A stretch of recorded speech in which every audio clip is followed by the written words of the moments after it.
আপনাদের কলমের মাধ্যমে যদি আপনারা আমাদেরকে এগিয়ে নিয়ে যান, তাহলে দেখা যাবে যে এগুলোটা শুধু আমাদের না, এটা সমগ্র বাংলাদেশের মানুষের জন্য এগিয়ে যাব আমরা। তাই ভাইরা আমার, আপনাদের সাথে কথা বলার আগে আমাদের কথা বলবে আমাদের প্রেসিডেন্ট, আপনাদের সাথে কথা বলবে আমাদের সাধারণ সম্পাদক, আপনাদের সাথে সবাই কথা বলবে। আমি একজন এই কমিটির উপদেষ্টা, এবং আমি একটু বলতে চাই এই জন্য আপনাদের সাথে যে আমি উপদেষ্টা হিসেবে আছি, আমি এদের নেতৃত্বে কাজ করছি। কিন্তু একটা জিনিস দেখা যাবে যে আজকে বাংলাদেশে সোজা কথা, আমরা যখন পড়াশোনা করে বের হই, আমরা পড়াশোনা করে বের হওয়ার পর আমরা যখন 1979 সাল থেকে চিকিৎসা দেই, তখন দেখা যায় যে অনেকেই বুঝতে পারে না যে এরা কাদের কাছ থেকে আমরা চিকিৎসা নিচ্ছি, কাদের কাছে।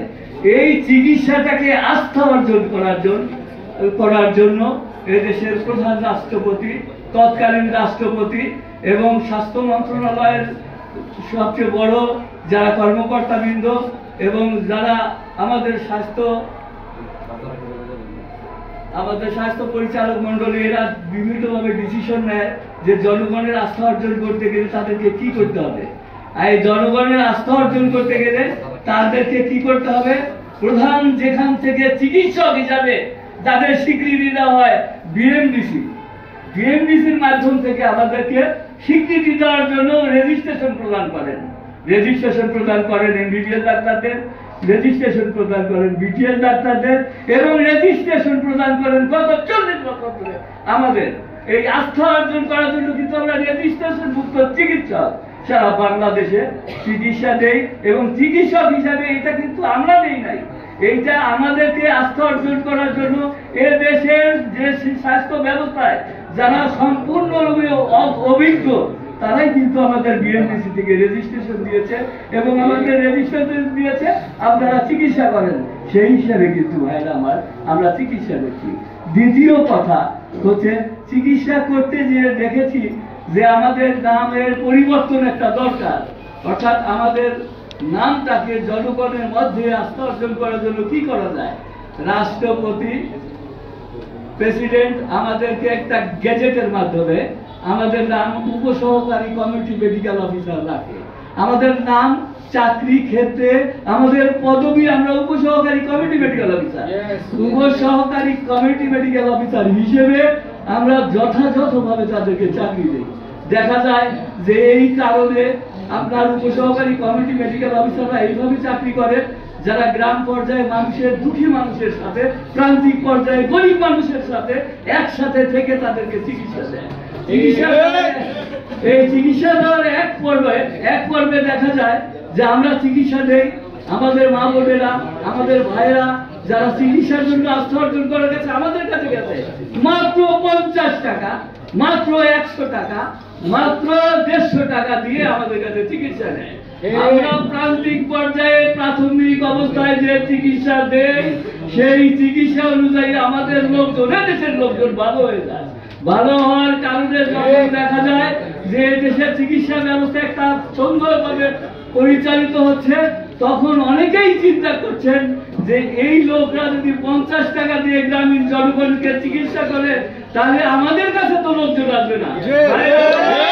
দুইটা পর্যায়ের চিকিৎসক, একটা হচ্ছে ডিপ্লোমা চিকিৎসক, আমরা যারা মধ্যম মানের চিকিৎসক, আর একটা হচ্ছে এমবিবিএস চিকিৎসা, প্রথম মানের চিকিৎসক। একটি কথা আপনাদেরকে জানাতে চাই যে পৃথিবীতে চিকিৎসক হিসেবে যখন আমরা চিকিৎসা দেই, যখন দেখা যায় যে প্রাথমিক পর্যায়ে আমাদের কাছে আসে, তখন আমরা 50 টাকার বিনিময়ে যখন চিকিৎসা দিয়ে, শুশ্রূষা দিয়ে তাদেরকে আমরা ভালো করি, তখন দেখা যায় যে অনেকেই বিশেষজ্ঞ চিকিৎসার কাছে যায় না, কিংবা 1 নম্বর চিকিৎসকের কাছে যায় না। ভাইরা আমার, স্বাভাবিক ব্যাপার, আমরা এদেশের জনগণ, এদেশের সাংবাদিক বন্ধুরা আমাদের এদেশের ছেলে, তারা এদেশের গ্রামের ছেলে, এদেশের লোক। একটি জিনিস আপনারা দেখেছেন কিনা জানি না, আমি কিন্তু গ্রামে বসবাস করি, আমি জানি যে একজন প্রাথমিক পর্যায়ে যদি আমার কাছে প্রাথমিক চিকিৎসা নেওয়ার জন্য যায়, যদি তার যদি ফ্লু হয় কিংবা তার যদি ডায়রিয়া আমাশা হয়, তখন দেখা যায় যে অল্প পয়সায় কাকা, খালু, দাদা, মুড়ি এদেরকে ভালোবেসে আমরা চিকিৎসা দেই এবং দেখা যাবে 50 টাকার চিকিৎসায় তাই শেষ। কিন্তু এই দেশে আপনারা সবাই জানেন, আপনারা দেখেছেন, এই দেশে যারা বড় বড় চিকিৎসকের কাছে যায় 200 টাকা তারা প্রেসক্রিপশন ফি দিয়ে তারা পাঠিয়ে দেয় শহরে যান, আপনার এখানে একটা পরীক্ষা নিরীক্ষা করা লাগবে। আপনারা দেখেছেন কিনা আমি জানি না, আমি দেখেছি এই দেশে 50 টাকার পরে আরো 500 টাকার পরীক্ষা নিরীক্ষার জন্য আমাদের দেশের লোককে সর্বশান্ত করে ফেলে। আমি এই কথাগুলো কিন্তু বক্তৃতার আকারে বলছি না, আমি এই কথাগুলো কিন্তু কাগজের কথা বলতেছি, আমি কিন্তু আসল কথাগুলো আপনাদের সামনে তুলে ধরছি।